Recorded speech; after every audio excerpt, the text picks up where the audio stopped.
Menantu Presiden Joko Widodo Bobi Nasution panen dukungan dari Pilkada Sumatera Utara. Ada 7 partai yang resmi mengusung Bobi merebut kursi Sumut 1.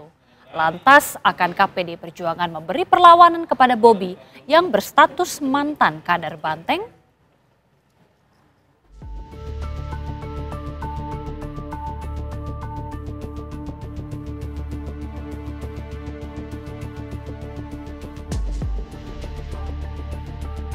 Menantu Presiden Joko Widodo, Bobi Nasution, ibarat kilau emas yang kini menarik hati penambang politik. Popularitas tinggi diikuti sokongan kekuasaan membuat pesona Bobi menyala, memanen dukungan partai politik. Di usia 33 tahun, Bobi kini menjadi satu-satunya calon kuat berebut kursi Gubernur Sumatera Utara. Dengan koalisi supernya, siapa berani lawan Bobi? Kalau misalnya nanti incumbent dalam hal ini Edi Rahmayadi gagal berlayar atau tidak mendapatkan dukungan partai koalisi pendukung, nah, itu akan kemungkinan kotak kosong. Tapi kalau kemudian nanti ada kecerahan, ya kapal akhirnya bisa berlayar, ya kemungkinan akan ada dua kontestasi yang akan head to head antara Edi dengan Bobi Nasution. Kekuatan politik yang hari ini di Sumut tidak terlalu dinamis sebenarnya, sudah mulai mengerucut. Apalagi saya nggak tahu apakah betul Edi Rahmayadi masih nihil, belum didukung oleh partai manapun, oleh siapapun, masih nihil, katanya begitu. Sementara Bobi sudah diusung oleh koalisi yang Grand Coalition, ya, cukup besar, dan level confident beliau juga bakal naik. Dua sosok ini kan putra-putra terbaik dari Sumut, mana Bobi tadi pernah jadi wali kota, kemudian Pak Edi Rahmayadi beliau pernah menjadi gubernur. Nah, tinggal partai-partai sekarang nampaknya akan berupaya menyodorkan wakilnya untuk dipinang. Dari 11 partai yang meraih kursi DPRD Sumut, Bobi telah mengantongi rekomendasi dari 7 partai.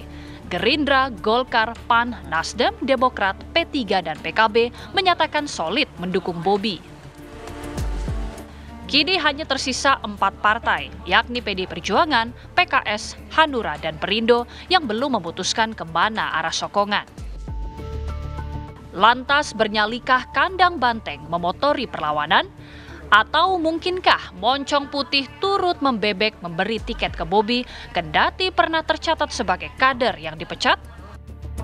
Dengan misalnya melawan sebuah kekuatan kerjasama politik partai lain yang begitu besar, itu bukan suatu pengalaman politik baru. Artinya seringkali dalam episode-episode pemilu tertentu atau bahkan dalam situasi kebatinan tertentu menghadapi kekuatan super, itu PDI Perjuangan ditantang, di challenge. Dan kami berkali-kali membuktikan bahwa kekuatan kerjasama yang paling super itu ternyata adalah dengan aspirasi masyarakat itu sendiri. Oleh karena itu, dengan situasi tersebut, kami bersyukur bahwa di Sumatera Utara kami diberi kepercayaan masyarakat dalam pileg yang lalu untuk dapat menjadi partai pemenang pileg kedua. Artinya kami punya cukup kursi yang diberikan kepercayaannya oleh masyarakat untuk mengusung sendiri. PDI Perjuangan hingga kini belum menentukan sosok nama yang diusung di Pilkada dan masih menunggu hasil survei. Untuk Pilkada, kami masih melakukan pemetaan wilayah, kemudian pemetaan nama-nama, juga survei-survei. Jadi memang nantinya bagaimana, apakah kita akan bersama dengan siapa calon yang akan kita sandingkan, siapa dengan siapa, itu masih kita akan coba komunikasikan dengan partai lain juga, dan siapa yang akan menjadi calon juga masih belum final. Jadi kita masih lakukan pemetaan di wilayah dan melakukan survei-survei. Koalisi Pilpres 2024 memang tak langgeng di Pilkada. Partai politik sepertinya hanya berpegang kemenangan. Di Sumut 2, partai pendukung Anies Baswedan, Nasdem, dan PKB telah memilih Bobi. Sebelumnya, dua partai ini acap menyindir manuver politik keluarga Jokowi. Kini hanya PKS sendiri yang belum mendukung Bobi.